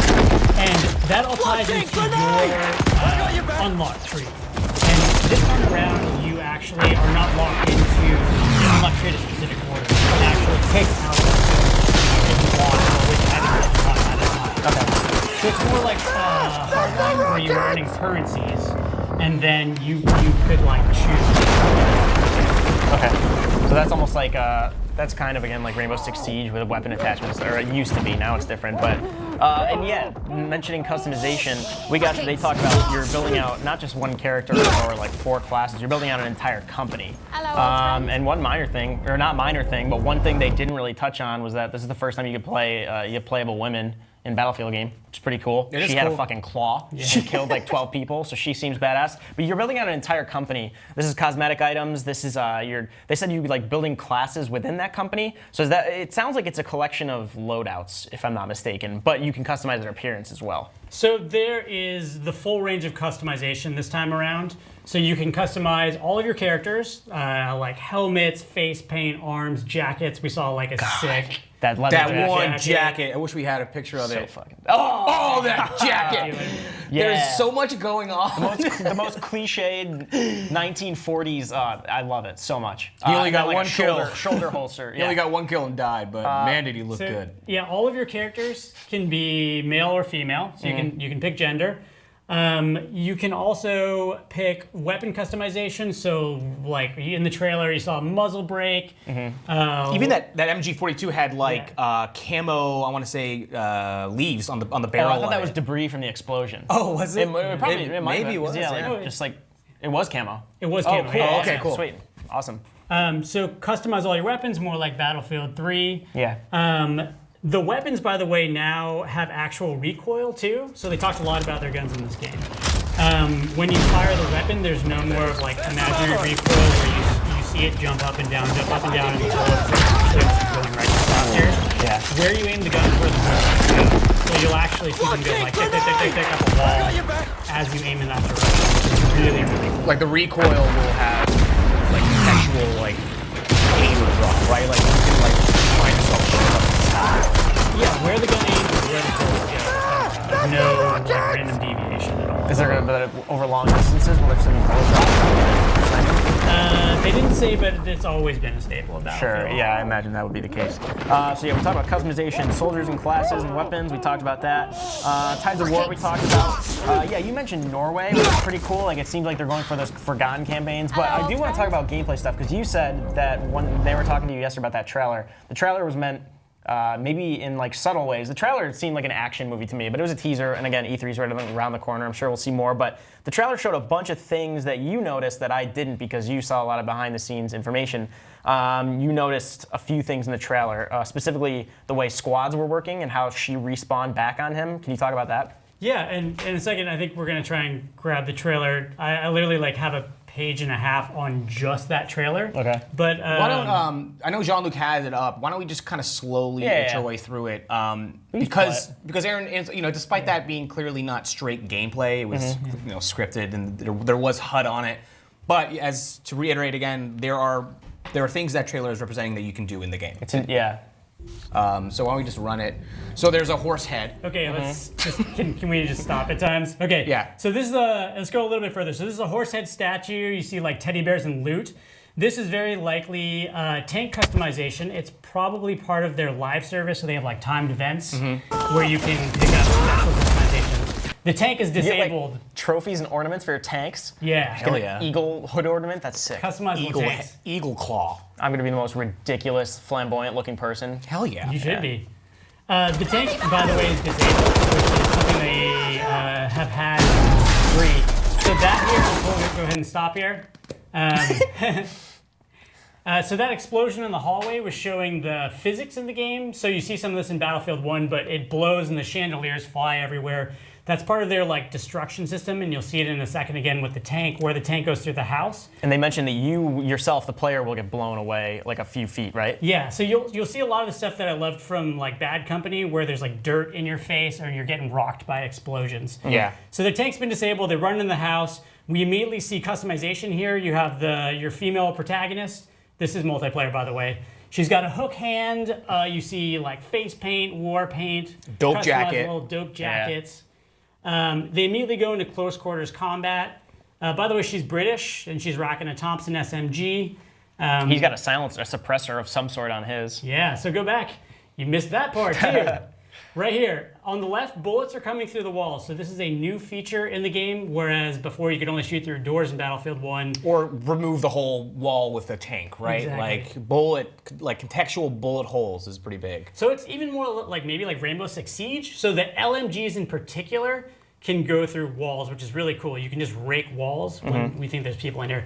This guy's in a new down but not out state. So the revive system. Yeah, you want to talk about that? So in Battlefield 2, everything is based around your squad. So when you go down, you go into an over-the-shoulder of your squad mates. And you never get kicked back to that orbital screen unless your entire squad gets wiped out. So hold on a second. Do we see what's on his back right now? He's got a fucking samurai sword. He's got a guy. You're absolutely I'm so sorry. I just noticed He's got a damn sword. All right. So sorry. Okay, the down but not out stage. Good eye, Mike. All right, go back.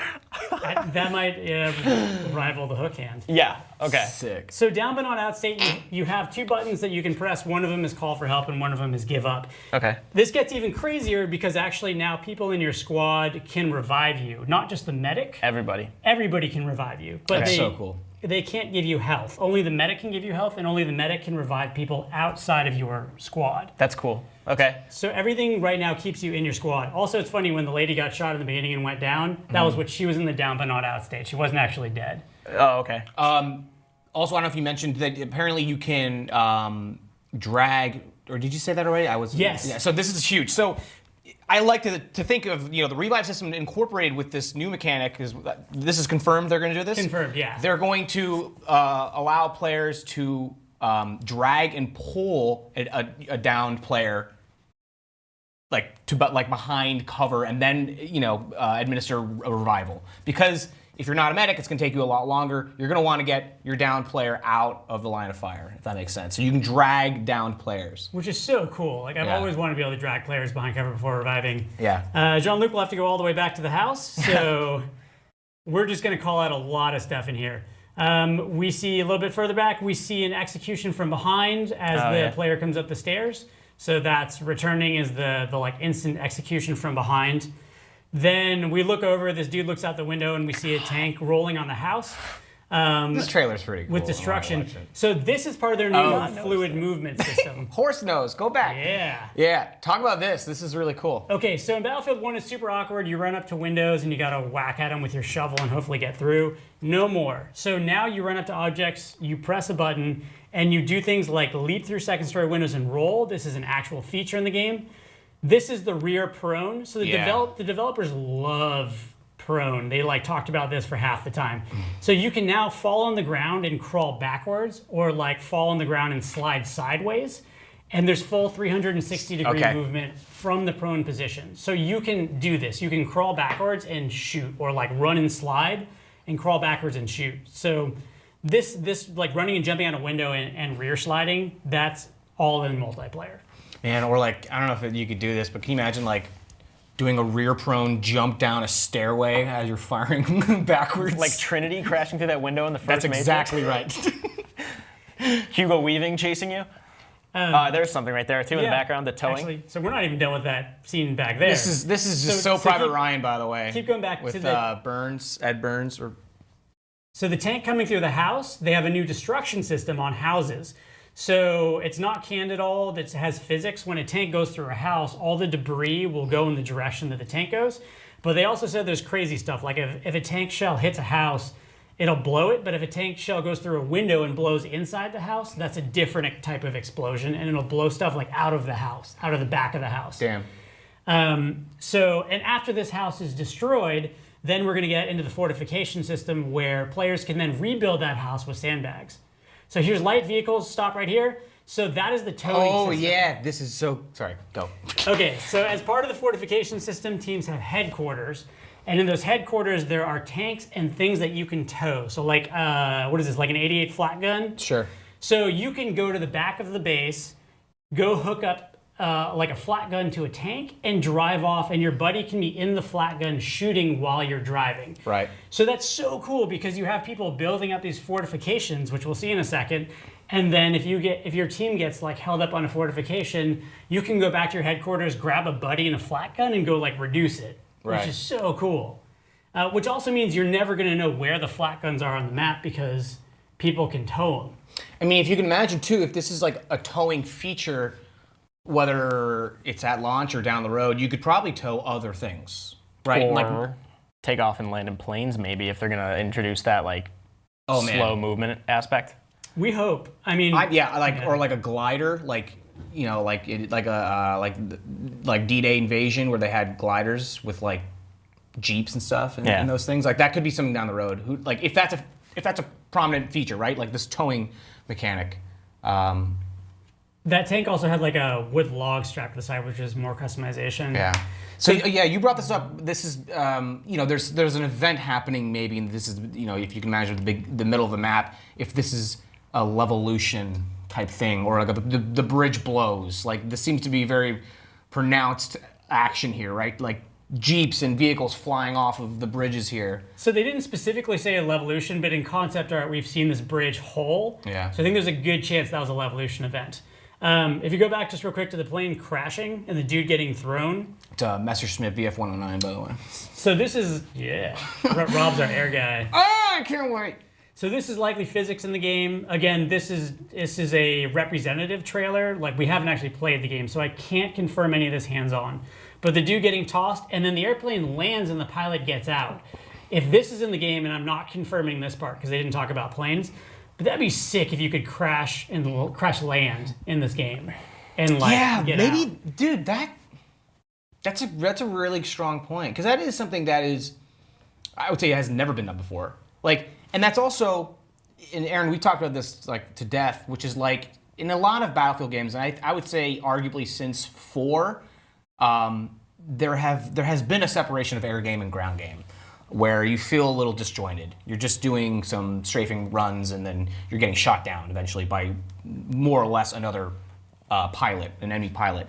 Here, opposed to just like ejecting, like you could have this intense moment of like crash landing, right? Yeah. If you don't have a chute or something like that, like that could be really fun. Like I don't know. I hope that's in the game. So let's stop here. And here's that camouflage you mentioned. Yeah. Let's go back to the gun on the ground. So there's a lot going on in this shot here. So first of all, this is part of the scarcity system. So everything in this game is tied into getting players to play objectives, which is something we talked about being a problem earlier. So the fortifications get you attached to actually defending points, and then the squad system has you, and actually Rob, you mentioned this before, you have to you join a game in a squad, and then you have to choose to go solo. Yeah. So you run out of ammo in this game. This game has ammo scarcity. You actually run out of ammo between lives. You don't get your ammo back, all your ammo back, when you spawn. So this gun that got picked up, there's only 10 bullets in it. So immediately this person...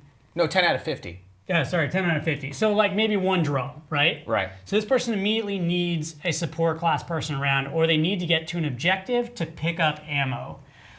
This does look like Conquest Assault, by the way, with the tickets on top, and they're trying to take a couple of points, A, B, and C. Mm-hmm. Okay, so they pick up a gun. It only has like one drum of ammo in it. Stop here. We can see the fortification system in the game. So this is a capture control point.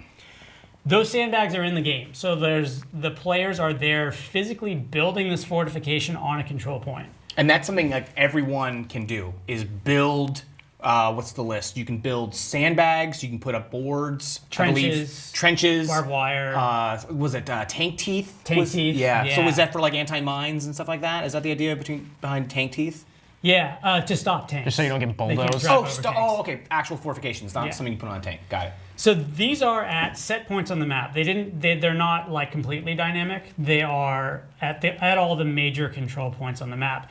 We see a flat gun that probably got, a howitzer, a cannon that probably got towed up there. Yeah. We see an engineer with a rocket. Yeah. But so this is real. This is in the game, and this is being built by players while they're playing. And that was something in that stream they touched on, which was one of the gripes or problems with Battlefield 1 was that, again, that San Quentin Scar. Thank you, God. Yeah, we mentioned this when you were playing earlier. Yeah, too. like there are moments where say the behemoth comes in because the other team is just getting stomped on. It comes in like halfway through the match and can just level the entire town. So when you're going to try to cap a flag, you don't have any obstacles or cover around you. You're just prone, and everyone can see you. So that's what they're kind of offering as a solution, right? Is like putting up these fortifications. I really like that. Like instead of saying let's decrease destruction, they're like, no, let's keep destruction as it was, if not increasing on it, but let's give people a chance to reverse it if they want it, if they so choose. Do support classes have more rebuilding options, or is everybody pretty much like sandbag capable? So what they said was anybody can build. Okay. But you can also specialize classes in this game now, so it's possible that as a support class, you may be able to build more than, and I'm speculating anti-tank stuff. Have a shorter cooldown, right, or something like that. Or builds faster. I don't know. Yeah, that's very likely. The only specific specialization they actually said, as an example, was an assault class who could specialize as anti-tank, which actually did have me. It was one thing that had me a bit concerned that maybe like they're talking about making squads and classes rely on each other, but then they said something that kind of watered down assault class a little bit. Because Battlefield 1 had that. They had the anti-tank gun, rocket gun capability, right?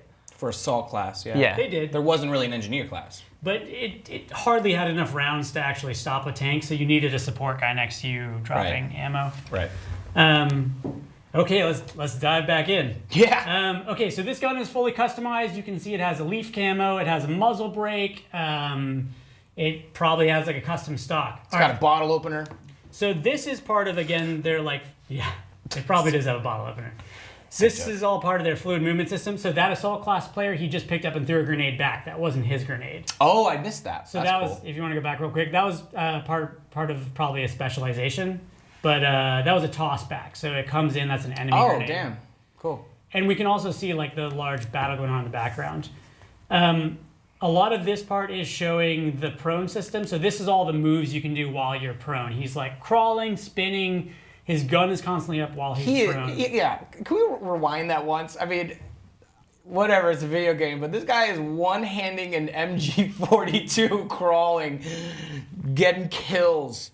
It's awesome. I mean, just this trailer alone seems like tonally so much different. Like World War I, they went so somber and macabre with it. Like, especially the intro of the game, again, we haven't played this, but the intro of the game was you fighting that impossible battle and everybody dies when you switch between the characters. Right. This one seems like they're self-aware. I mean, we saw a samurai sword, we saw this girl. What is that, by the way? Is that a cricket bat? It's a cricket bat with barbed wire around it. I mean, I think, I think people were fans of the series, right? I think I was hearing some people talk about like, people really wanted another Bad Company.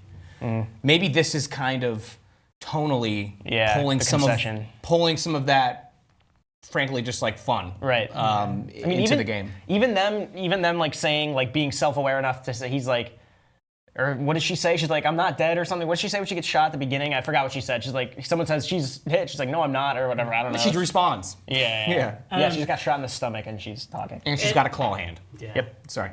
To give credit where it's due, a lot of this came in Battlefield Hardline. It was contextual call-outs, crazy melee weapons, a lot of things that particularly mean that players know what's going on without relying on voice chat. So the characters in the game contextually call out what's happening at any given time. There was, I guess I didn't really consciously consider it, but that in the background that was like DC-10 planes, like paratroopers jumping out. Yeah. So that's a thing. So what they mentioned for their grand operations mode was that there are certain maps where you spawn in the plane, and you choose when to jump out onto the map. Okay. So it's not just spawn here; it's actually paratroopers. Okay, like how you enter a battle royale game. Yeah. Interesting. I think we talked about it before. It can work, you know. But at least it's not. From what it looks like, it's not just here's a battle royale mode. Right. It's like here is a way of looking at the trends and incorporating it into a Battlefield game. That seems neat in a way. Instead of stealing the mode out, or instead of borrowing the mode outright, it's like stealing what makes those games appealing and what can also work for Battlefield. Like the survival aspects, being able to drag people, being able to revive anybody, but the medic being more important in that respect and also helping other squads. It does seem like there's more focus on not dying, which sounds obvious, but like again, in Battlefield 1, I felt like, and in Battlefield 4 and Hardline, I felt like that sentiment was lost. I felt like I was just more worried about kills. This one seems like it's more about surviving so you can help your squad. If what they've said in this trailer and what you saw yesterday are any indication. Yeah, like to further on that, like that kind of revive system, right? Like they seem to be really heavy-handed in the idea that like anyone can be revived by anyone. Doesn't have to be just the medic. The medic can just do it very fast. But and heal. Yeah. And heal. Yeah. And there was another, I think they mentioned that no longer like from Battlefield 1, which was from aesthetic standpoint pretty neat, but you're no longer getting warped back out to that bird's eye view, right? Like when you mentioned earlier, when you die, you are behind your squad mates. So it's very much about keeping that squad alive and being with your team. Again, you're spawning in and you're not solo. You have to like opt out manually. You're automatically in a squad. That's neat. Like I want to see that. I mean, the survival aspect also goes back to the ammo scarcity. We saw just before the woman saved you at the end that you had 19 rounds left. The player in the trailer had 19 rounds left before she knocked the dude in the face with a cricket bat. And then again, that encourages you to rebuild those fortifications. It encourages you to actually fight around those objectives. And presumably, you said that you heard that yesterday that, you might have already mentioned this, forgive me, we're talking about a lot, but the tanks have to return to objectives to restock? That was something that we hoped would be in the game. Gotcha. Okay, sorry. So they only talked about that. That's true for soldiers. So soldiers will run out of ammo more quickly, and they must be around either like squad mates or go to objectives. So everything is designed to not let you just go roaming and like screw off and not pay attention to what's going on. I hope the same rings true for vehicles, because then that would say like that would take away. A gripe I had with Battlefield 1 was vehicles sometimes felt overpowered. I mean, they're vehicles. It makes sense. If you had an anti-tank gun, it was an easy way to take them out. But I feel like if they did run out of ammo, they had to return to objectives. Imagine how like treacherous and scary that would be to be really far from your nearest objective, run out of your last shell, be like, shit, we have to get back here for this final push. So everybody has to wait for these vehicles to get back. Meanwhile, there's people like that know that you're going back to restock, so they're just trying to take out vehicles while they're defenseless. That would be really cool. Again, that's just like pure speculation and like wishful thinking, but I think it would be pretty awesome. Like, increase the reliance on like worrying about your ammo and the objectives, which they're already like reinforcing. Yeah, and to reiterate on the idea of like preserving objectives is what you just kind of made me realize is if this does pan out the way I am thinking about it, is preserving the front lines in a way, right? Like you're keeping people coming back to objectives, because I think sometimes, like even like the Battlefield 1 match we were playing, it just becomes kind of like a mix where it's almost like a circle, right? Of like objectives going down. Oh great, now they took A, I gotta go back to A. Well, now I lost D. Like maybe that's gonna keep people coming back to these objectives so they're not just so barren all the time. Because you spawn and then you leave, right? Yeah. You're falling back. So actually, if you go to the end of this match in the trailer, you can see that they're losing a point behind them. Oh really? Well, that's just whoa. Oh, does A start to get taken? Oh, F. They start to lose D again in the middle of this. Yeah. There's more reason to hold on to them now outside of points. It seems like that's their intent. One of the biggest. I love that. Yeah. One of the biggest criticisms of people I know who play a lot of Conquest is that people just take the points and then ditch. Yeah. And so this gives you a reason and investment in the points, which is really important. You're almost like turtling, like in an RTS when you're actually like I can see myself being a support player who takes his point and is like, you guys go. I'm just gonna hold this for the rest of the match and have fun doing that. I'll build up anti-tank defenses. I'll get an anti-tank weapon. I've got my cricket bat. I'm fine. My samurai sword. So what just happened there looked good on screen, if we can show the execution. But it's kind of funny, actually, from the player's perspective. What's happening here is the player goes down, and if you go back a little bit further, she's dead and she squad spawns. So this poor chap. Oh, I get what you're saying. Yeah. So she pops out his butt right there, plus 20, and this dude's in the middle of an amazing execution. You might be that guy, and he got squad spawn killed. So she squad spawned and then meleeed him while he was meleeing somebody else. So they did show actually to be fair, like this might just be for the trailer, they showed danger spawn lockout, so maybe you couldn't do that in the actual game. Maybe they just did that here. Okay, like I don't know, it just immediately reminds me of like Halo Legend or Halo co-op when you had to respawn on someone when they were safe. I know there are other games that have done that since, Battlefield games specifically. But you're under fire, you can't spawn. Yeah, she was dead and she squad spawned. Yeah. Unless there's anything specific with the trailer, I do want to talk about. I'm seeing these characters in the customization. The co-op mode they mentioned, co-op specific, combined arms. This seems like a separate mode. It's not War Stories. It's not co-op campaign per se. It's not multiplayer PvP. It's a PvE co-op mode. And you said this might be their solution to having like a horde, because it is 4 players and it's randomly generated. And also, they said the objectives are going to be different from time to time. It almost sounds like you're dropping into, Chalice Dungeon and Bloodborne. What do you want to say? Underground and Division. It's like these randomly generated objectives that you can drop into, presumably to get aesthetic loot and just to play with friends against, AI enemies. It seems very similar to perhaps Onslaught mode from Bad Company 2. I barely remember which that. was a PvE environment. It's interesting, actually. One of the lead guys, David Goldfarb from Battlefield 3, went off and made Payday 2, which also had these like co-op PvE, like randomly generated things. But the most important part of that is that it is randomly generated. Mm-hmm. I loved the co-op in Battlefield 3. I actually thought it was a good campaign. And it'd be really cool. It's really cool that to jump in with your buddies and not have the same experience every time. Now, we didn't see it, so like I don't know. Maybe it's like a map where like the objectives just move around. Yeah. Or maybe it's a full-on. They mentioned something about stories, so it could be really cool. Like if it's randomly generated stories, that'd be amazing. Mm-hmm. If it's just randomly generated, I don't know, like crates. There's a variety of objectives. Like this is a weird not deep cut, but a few years ago, did you remember Helldivers? Remember each time you dropped in, there was different like take and hold this weapon placement, go clear out the enemies here, go. If there's a variety of objectives, like so there's not like maybe, if they're rotating through 6, it'll get old fast. But if you drop into, we don't know if we're gonna go to Russia, Norway, France, we don't know if we're gonna go to Italy, North Africa, we don't know if we're gonna have to take out this artillery weapon. That could be really cool. That'd be fun. With an evac in the end. Yeah. He said actually you might have a point where you have to evac. He seemed to be implying that maybe you can lose and just choose to bail out. Mm-hmm. Right. Like I'm out of ammo, right? Like they're really, it seems like picking, I mean, I want to say Battle Royale, but just in general, like the survival trend, right? Mm-hmm. Like running out of ammo, supplies, like being spread so thin, like we got to evac now. No, let's do this one last, like if it's like a breathing world almost in a way, right? Like, I don't know, this is just me spitballing, but like, knowing when to call it quits, right? Like, we need to get out of here. Well, it sounds like an XCOM campaign.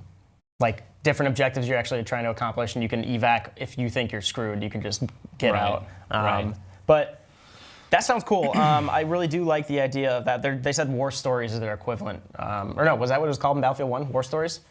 Yeah. I mean, well, They're doing that again. That was the campaign. Yeah, right. Sorry, Combined Arms co-op, but they are going back to a campaign like short story form with War Stories. I don't know, like it'd be cool to see them. They're talking about going into uncharted territory. The character they showed close up was a Norwegian woman. So they'll talk about Norwegian resistance against the Nazis. Maybe there would be like the British commandos that come in and do the raids on the coastline. I like that idea. I like the idea of it. That's what they try to do with Battlefield 1, explore seldom explored areas, although Battlefield 1 is not usually in video games. But I like to see them go, like, just show characters from places that we might not usually, like, maybe the early Eastern Front, rather than when Russia's invading Germany. I'd like to see more in Russia. That'd be really cool, because Call of Duty did a lot of that. I mean, they did that with Battlefield 1, but again, that was World War I. I'm curious to see what they do with War Stories. I like those. I like the Gallipoli one. I didn't like the Italian one as much in the first one.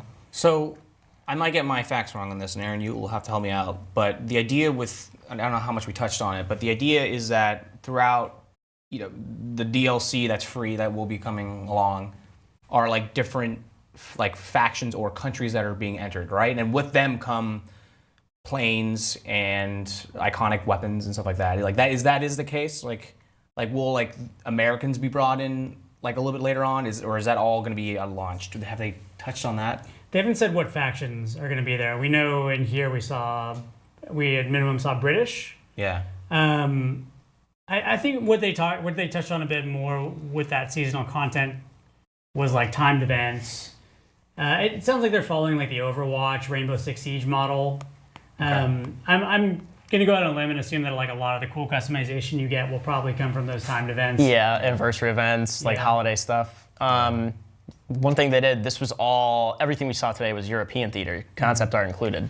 Yeah. Wasn't any Pacific. No Pacific, Right. exactly. Was that like, I wonder if they're talking about like trying to paint the whole war, right? Everybody on board, it'd be weird not to show a whole, the part of the war that lasted longest. I don't know, I'm curious if they're gonna do that. They talked a lot about Norway, so the one specific example for the story was a story translated into English was Northern Lights. Norderlies. Norderlies. Yeah. Was about a resistance fighter they showed us like a little teaser where she drops into the water. She's wearing a pilot outfit. And they basically said that her story is about family. It's not about the larger war. So they said they wanted to focus on smaller stories. They said they went digging through archives to look for cool little tales that might tie into key moments in the war. Yeah. But aren't necessarily, nobody's like storming the beaches or, like, I don't know, Battle of the Bulge. I think they said they want to focus on small personal stories. Right. And then like we did talk about towing. We talked about like vehicles. I'm trying to think of what we didn't cover. I think the last thing. If you want to show the last thing on that trailer. So there's actually more there. The V1 rocket scene, if we can pull that up. I think it's a V2. V2? I think it's a V2. This is like, they love this prone. It's funny actually. So there's a lot of animations. They showed us, they have a test map. Oh, is that a glider? So that's a V1 rocket. Oh. So there's a lot of. You're right, it's a V1. Yeah. Okay, so this is actually a thing in the game. This is part of, it's called Squad Leader Radio. So it is the replacement for Commander mode. Well, I don't want to say replacement because they didn't talk about Commander mode, but it's the equivalent of Commander mode. So going back to the idea of sticking in your squad has a squad leader, and that squad leader accumulates points as their squad plays the objectives and follows orders and basically plays well. The squad leader then can spend those points in the middle of a match to do things like call in the V1 rocket. Oh. Like more like OP attacks and stuff. Yeah. Okay, cool. Some of the things that they were talking about sounded a lot like behemoths. So I think the squad leaders can now, and this is probably a counter to fortifications, the squad leaders can now call in powerful attacks as long as people are playing in their squad and playing objectives to counter things. Like they can call in giant tanks and like all kinds of stuff. Oh, wow. Ammo resupplies. Danny Berlin, the creative director, during that stream said the term secret weapons numerous times to turn the tide of war. I wonder if that's in relation to that. I immediately thought behemoths when he said that, but it makes more sense that V1 rocket, I don't know, maybe like you said, call in a squad of tigers if you're on the German side, or I have no idea what else would be involved. But dogs. That gives you more incentive to play the objective if you're accumulating points through that as well. Because yeah, in Battlefield 1, if you were a commander, you were just pretty much issuing commands, right? Saying, let's go take this objective, and if they took that objective, then you get points, if I remember correctly. You could rake up experience. Yeah. That was about it. In 3, you could kill people with resupply crates, which was kind of satisfying. Oh, calling it in? Yeah. But that's all on the ground now. So now it's the squad leaders who have those powerful attacks. Okay, cool. I don't know, are there any huge points we didn't touch on that you wanted to talk about? There's a lot. The last thing I can think of is explaining what Battlefield 1's mode operations is now called Grand Operations in Battlefield 5. Yeah. Which is like, a series of matches and modes that transition over a period of, I think, days is what they're calling it. You want to speak on that? Yeah, so one of the things they talked about was Grand Operations that went for about 5 days, 4 to 5 days. And not real time. Sorry. Not real time. Okay. I didn't know if you meant like it's going to start on October 19th and you could play at any point. It's like 5 rounds in game. Right. Okay. Cool. It's different from like a mixed mode server in that progress from one carries to the next. So they actually talked about it a bit in the stream, but you might have fewer tickets if you don't do so well in round 2, or you might have less ammo. They said you might actually, like if you really suck, you could actually get to the last day and have like 1 mag left in your gun. It's like Stalingrad. So the example was like, if on day 4 you have 1 mag left in your pistol, day 5 starts with 1 mag left in your pistol, basically. Yeah. You're just wasting all of your ammo on like suppressing someone that's not even there, and they're like, shit, I have 2 rounds left. Yeah, I mean, I think both of you guys have nailed it in that they have not talked about a battle royale, which makes me think it's probably not going to be in this game, but they have channeled the spirit of battle royale in a way with a lot of their mechanics that might appeal to battle royale fans. Yeah, like the idea, when I think of battle royale, is like I kill an enemy, what does he have, right? And a lot of that is just loot management. Like I got a clip left, this guy's got a different gun, it ain't what I have, but my odds are better with this. So now I'm sniping. Like I'm changing my exact play style based on environmental stuff as well, like going to an objective. Like, am I continuing my loadout, or am I gonna like ditch it and do something else? Yeah. Yeah, it's pretty neat. And that'll be grand operations. And like you said, the progress between rounds or days in the game, whether it be 4 or 5, is continuous. And then presumably, like each day would have a different objective for the attacking team, different things to take, different things to control. Yeah, like I think what we heard, whether or not you heard something similar, was that maybe like day 3 would be an airborne drop. Yeah. As a counter to what events preceded in day 2, right? Like it seems to be more locked in, where it's not like, I feel like with operations prior, where it's, yes, something happened in the previous map or mode, but the slate is kind of wiped clean. It seems like there's still now a losing side. Like you're taking consequences and ramifications of what happened in the day before. Like that seems neat, where you can look at a span of 5 days and be like, there's more of an interlocking, or like a story involved. Where like we were down, then we came back. Like I'm even thinking of Carentan. Like day 1 would be allies taking the town. Day 2 would be defending against the German counterattack. Day 3 would be finally pushing the battalion out of the area or something. That'd be totally. Yeah. Or like the idea that like you made a grand. I said grand. A really last ditch effort to take a town successfully. You do. Yeah. But what happens in the next day? Well, you're short on supplies, or like you ran out of ammo. Now you have to like defend and hold up and like pray that the next team isn't gonna like stop you hard. I don't know. And I'm excited for the mode because that's what my one thing before the stream started. I was saying I want Battlefield to go back to the big picture. And if you're thinking 2 days in advance, then that's big picture. I like that idea. Yeah. You're thinking supplies over a whole campaign, not just this firefight. I mean, you might get to the end of a round that you're about to lose and conserve your ammo for the next round. Right. It'd be interesting to see people strategically play. Switch to your cricket bat. Yeah. Yeah. Your ninja sword that you guys saw. Anything else we want to touch on? Yeah. One thing they talked about was their going back to their fluid movement system. So as a player, you're always in first person. And your shooting is not impacted. But what you see from people around you are people doing things like slipping and sliding on the mud. You'll see people run up and like throw a shoulder into a wall. When people get into water, they'll like start high stepping. So there's a lot of stuff that's invisible to you, but will like help your immersion because you'll see your buddies doing it. That's gotta be tough to work with like hitboxes. Like if someone sees you run into a wall, but really on your screen you didn't. I wonder how they're gonna account for that from the other person like shooting at you. I'm curious. Yeah, I mean I think it depends on. Sure, it'll look good. Yeah, I think there's the bigger danger. And this has always been Battlefield, is the perception of what you think happened versus what happened. Yeah. Like Battlefield's had some latency issues where you die and you're like, I was clearly behind that wall before I died. For like the peeker's advantage, and Siege comes from too. Yeah.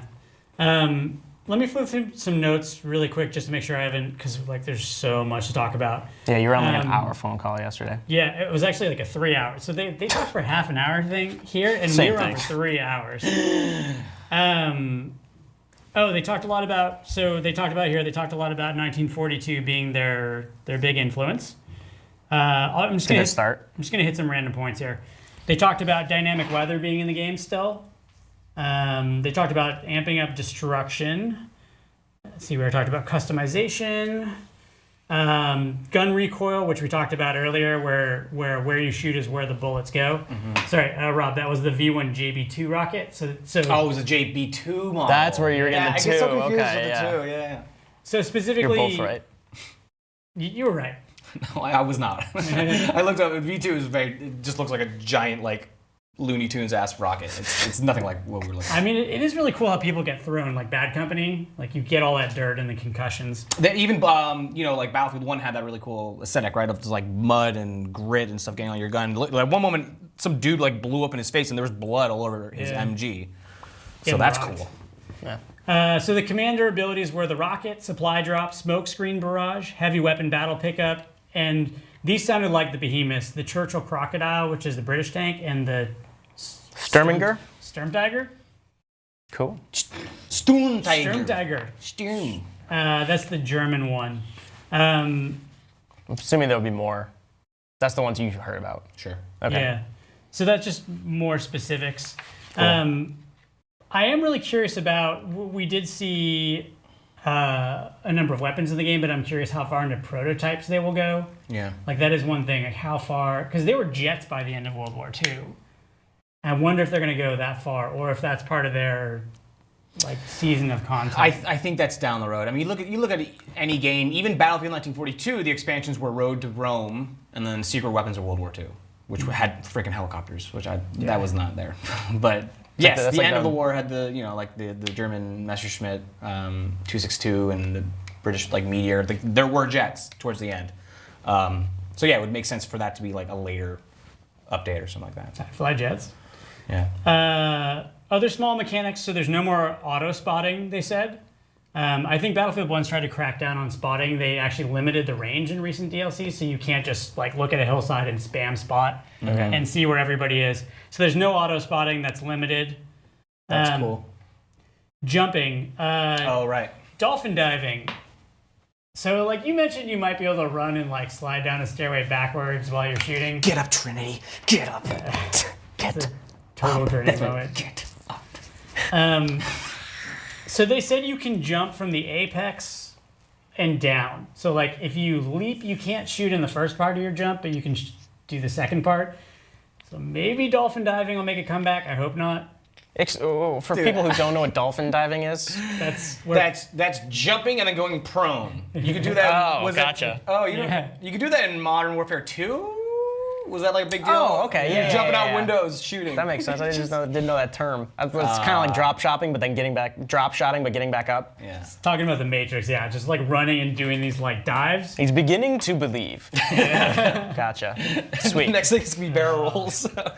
Anyway, sidetrack. Keep going. Never mind. This whole thing's a sidetrack. Yeah, really. They said they're trying to get away from revive trains where like you just kill somebody.